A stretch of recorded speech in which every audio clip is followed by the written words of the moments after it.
welcome to week 4. So let's make sure everybody is reviewing the announcements. So you've got your welcome to week 4 announcement.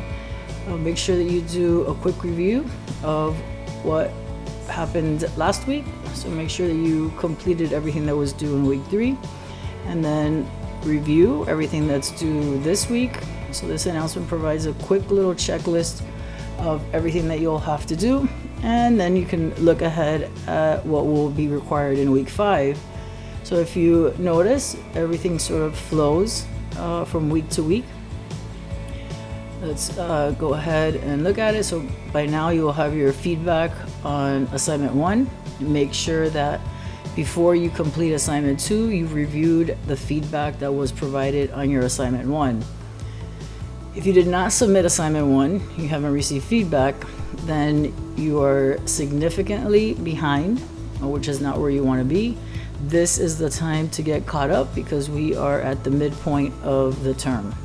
By now you should have watched 2 lessons, and this week you are completing lesson summary 2 for Cali. Right? So Cali lesson in week 1, and then another one in week 3, and then you did your lesson summary 1 in week 2, and now this week you'll do your Cali lesson summary number 2.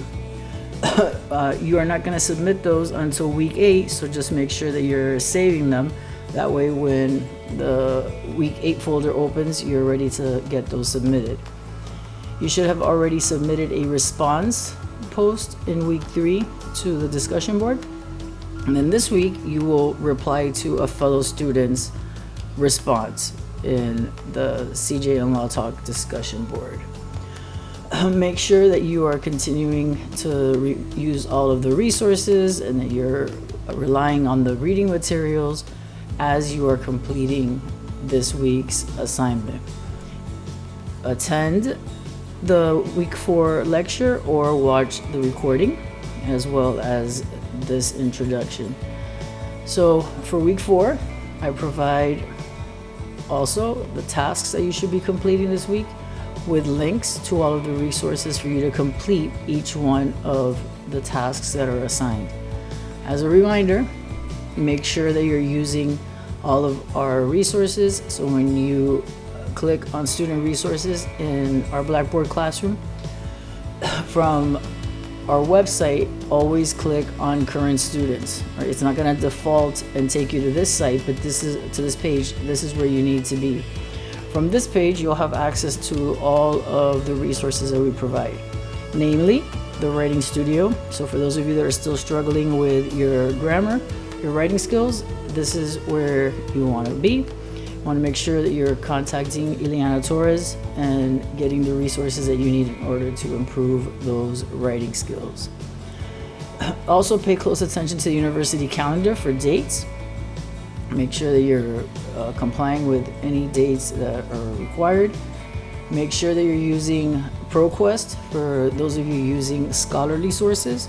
So all you do is from inside the Blackboard classroom, you will click on student resources, or even from right here from current students, you'll click on the library link, and from the library link it will take you learn. You will click on the learn link from the library, and then this is the username, your password. You'll log in. You will always be using these databases. So again, click on Law and Criminal Justice, and then this is ProQuest. This is where you want to be. All right. Make sure that you're using the student success materials. Very important that you're using all of these resources, not just clicking on them, but actually watching the videos, playing them alongside your own page, or whatever it is that you're doing. If you're doing research, make sure that you have LexisNexis open or ProQuest, whatever it is that you're doing. Play the videos and follow every step by step, so that way you can go ahead and reach the same results. LexisNexis, you want to make sure that you're clicking Lexis, and once you're here, always remember, select your jurisdiction, always select your home state, and then you want to select either statutes or cases. Those will be the 2 primary categories that you will select. There's also secondary materials, which would be the equivalent of the scholarly sources that you would get from ProQuest. These are your first two filters. From there, you can go ahead and put your keyword searches. How are you going to know what those keywords are? Well, based on the reading that you did, right, or that you're doing, right? Because you should be using ProQuest and LexisNexis even during those weeks where it's just reading, learning, and comprehension. Remember, those reading materials are not sources. Those are the teaching tools that will provide you with the foundational skills, the concepts that you will then use to do the part that actually consists of learning, which is reading from various sources, getting your information from case law, from statutes, from scholarly articles, from law review articles.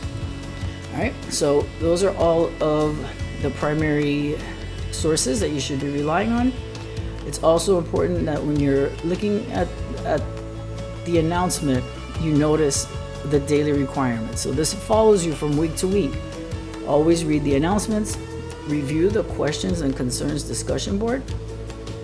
All right, so that's always going to be up here. Click on that. I always have this form at the very top of the page of our content page. So review all of the questions and concerns posted by all students, because you will be responsible for all of the responses. Right? Check your FNU email and make sure that you're responding accordingly when needed. Again, for all personal matters, we're going to talk about grades. If you have an issue with the feedback, always use the messages feature in our classroom. Okay? Make sure that when you're looking at the grade book that you don't just look at your grade. You want to click on that grade so that you can review my feedback. Okay? Especially when it comes to the discussion board. You're only being graded 2 weeks at a time. Right? So it's weeks 1 and 2, the maximum points that you would earn are 25. Then in weeks 3 and 4, you'll earn another 25 points. So by the end of week 4, your grade in CJ and Law Talk should be a 50. If you have a grade of 50, that means you're at 100%. And then you'll have a 75% after week 6. And then after week 8, that's where you will have the 100%. Okay, so it's very important that you read all the instructions, you read all of the materials so that you know everything that's going on. You cannot progress from week to week if you're not following the feedback that I've provided. The idea is to have gradual improvement from week to week. Because we're now at the midpoint, there needs to be a significant improvement moving forward. Okay, so this week, I expect to see some improvements based on the feedback that was provided in assignment 1. And then for assignment 3, there needs to be even more improvement based on the feedback provided in assignments 1 and 2. Finally, in week 4, that's where you will have your final assignment, which is the final exam. That one is worth significantly more because by that point, you should have been able to master all of the skills that we've been working on during the entire term. All right, so I will see everybody in the discussion board. Any questions that you have, again, always post them in the questions and concerns discussion board. All right, let's have a great week.